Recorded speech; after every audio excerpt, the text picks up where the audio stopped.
వఫ్ చూపించాల్సిన అవసరం లేదు, అది ఇంత ఉన్నటువంటి చట్టము. అది హిందువుల భూములనే కాదు, ముస్లింల భూములను కూడా కబ్జా చేయడానికి స్టార్ట్ చేసింది. నేను మళ్ళీ చెప్తున్నాను, దాదాపు 3,000 మంది ముస్లింలు వక్ఫ్తో కొట్లాడుతున్నారు, వాళ్ళ భూములు లాక్కున్నారు. తెలంగాణ రాష్ట్రంలో దేశం మొత్తం మీద దాదాపు 3,000 మంది ముస్లింలు వక్ఫ్తో కొట్లాడుతున్నారు, వాళ్ళ భూములు లాక్కున్నారని చెప్పేసి. ఇక నాన్ ముస్లిమ్స్ ఎన్ని లక్షల ఎకరాలు వీళ్ళు నాన్ ముస్లిమ్స్ భూములు వీళ్ళు లాక్కున్నారు. మీరు మన రాజ్యసభలో కాంగ్రెస్ ఎంపీ కపిల్ సిబల్ గారు వారు మాట్లాడినప్పుడు చూసే ఉంటారు. ఆయన ఏమన్నారు, తిరుమల కూడా కొండ కూడా వక్ఫ్ భూమి కిందే వస్తుంది అనే ప్రచారం ఉంది, అది కూడా నిగదీయాలన్నాడు ఆయన.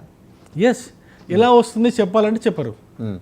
ఎలా వస్తుంది సరే అనుకుందాం, అంతకుముందు ముస్లిం సుల్తాన్లు, ముస్లిం మొఘలులు లేకపోతే వీళ్ళు మన దేశాన్ని పాలించారు. సో వాళ్ళ ద్వారా వచ్చిందని చెప్తున్నారు. వాళ్ళకి ఎట్లా వచ్చింది? వాళ్ళు భారతదేశంలో, ఇప్పుడు మొఘలులు భారతదేశంలో పుట్టిన వాళ్ళు కాదు కదా. ఔరంగజేబు వాళ్ళ తాతలు ముతాతలు వాళ్ళ తండ్రులు అందరూ ఇక్కడ భారతదేశంలో. క్రానాలజీ చెప్పమంటారా? బాబర్ దగ్గర నుంచి తీసుకుంటే బాబర్, హుమయూన్, అక్బర్, జహంగీర్, షాజహాన్, ఔరంగజేబు కొడుకు అక్బర్ 2 అనుకుంటాను, అండ్ ఆయన కొడుకు బహదూర్ షా జాఫర్. ఈ 8 మంది. వీళ్ళు కాక ఇంకో కల్ట్ వచ్చింది, అల్లావుద్దీన్ ఖిల్జీ. వీళ్ళు అలా ఇప్పుడు ఔరంగజేబు ఇక్కడి నుంచి వచ్చి హైదరాబాద్ గోల్కొండ నవాబు తానిషాను బంధించి తీసుకెళ్ళాడు కదా. వీళ్ళెవరూ కూడా భారతదేశంలో పుట్టిన వాళ్ళు కాదు. వాళ్ళ చరిత్ర చూసుకోండి, వాళ్ళ క్రొనాలజీ ఇప్పుడు మీరే చెప్పారు. వాళ్ళ క్రొనాలజీ ఎక్కడ, ఏ ప్రాంతంలో, భారతదేశానికి అఖండ భారతదేశానికి సంబంధించిన ఏ ప్రాంతం వాళ్ళు చెప్పండి. ఇక్కడ వాళ్ళు కాదు. అయితే నేనేమంటున్నా, వాళ్ళకి ఎక్కడి నుంచి వచ్చింది భూమి అనేది చెప్పమంటే వీళ్ళు ఏం చెప్తారు, మా వాళ్ళు పాలించారు, మా రాజులు మా సుల్తాన్లు పాలించారు, వాళ్ళ ద్వారా వచ్చిందని చెప్తారు. సరే, ఇప్పటి వరకు వాళ్ళు ఉన్నారండి, 18వ శతాబ్దం వరకు సుల్తాన్లు ఉన్నారు, మొఘళ్ళు ఉన్నారు, వీళ్ళందరూ నిజాంలు ఉన్నారు. దాని తర్వాత మొత్తం బ్రిటిష్ వాళ్ళు వచ్చారు కదా. బ్రిటిష్ వాళ్ళు వచ్చి 1800 సంవత్సరం నుంచి ఇప్పటి వరకు 1945 వరకు 47 వరకు వాళ్ళే పాలించారు కదా.